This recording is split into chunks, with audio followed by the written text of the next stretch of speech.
જય જવાન જય કિસાન જગતના તાત એવા ખેડૂત મિત્રોનું હું વિજય ખટાણા મારી આ યુટ્યુબ ચેનલની અંદર હાર્દિક સ્વાગત કરું છું।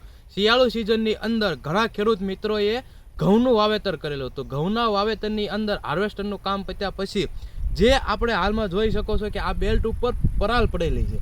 આ જે પણ ખેડૂત મિત્રોની પરાળ છે આ ખેડૂત મિત્રોનું સવારે હલરનું કામ થયેલું હતું અને આજ બપોર પછી આ ખેડૂત મિત્રો આ પરાળની અંદર એક દિવાસળી મારીને આ તમામ પરાળને સળગાવી દેવાનો છે। તો આ ખેડૂત મિત્રો તમને પણ એક ચોક્કસ વાત કહું છું કે એક તમારી દિવાસળી સળગાવવાથી આપણી જમીનની અંદર રહેલા ઘણા પ્રકારના પોષક તત્વો, ઓર્ગેનિક કાર્બનો અને આની અંદર રહેલી આપણી તમામ મિત્ર ફૂગો મને મિત્ર જીવાતો આ બધાનો આપણે એક દિવાસળી સળગાવીથી નાશ કરી નાખીએ છીએ। તો ખાસ એક ધ્યાન રાખજો મિત્રો, આપણે કોઈ પણ સમયે ઘઉંના અંદરની ઘઉંની પરાળ કોઈ દે સળગાવવાની નથી। શું કામ? તો કે આ પરાળની અંદરથી આપણને અઢળક પ્રકારના પોષક તત્વો મળે છે।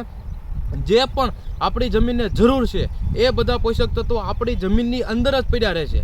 એટલે પરાળ સળગાવવાનું બંધ કરો। અને બીજી વાત, જો તમે આ પરાળ સળગાવશો તો આપણી જમીનની અંદર જે જમીનનું પડ છે તે એકદમ કડક થઈ જશે અને આ પડ કડક થઈ જવાને કારણે આપણે આગલા વર્ષે જે પણ પાક લેવાના છીએ તે પાકની અંદર જર્મિનેશન થવાનો પ્રશ્ન બહુ વધી જશે। એટલે કે જર્મિનેશન થશે જ નહીં, તે પાક ઉગવાનો પ્રશ્ન બહુ થશે।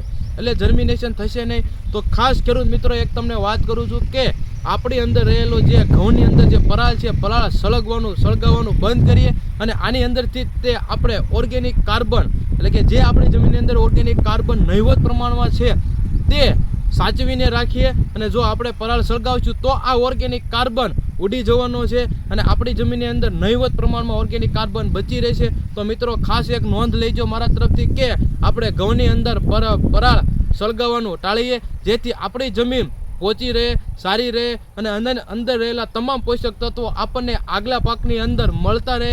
જો આવી જ નવી માહિતી લેવી હોય તો મારી યુટ્યુબ ચેનલને તમે આજે જ લાઈક કરો, શેર કરો, સબસ્ક્રાઈબ કરો। જય હિન્દ, જય ભારત।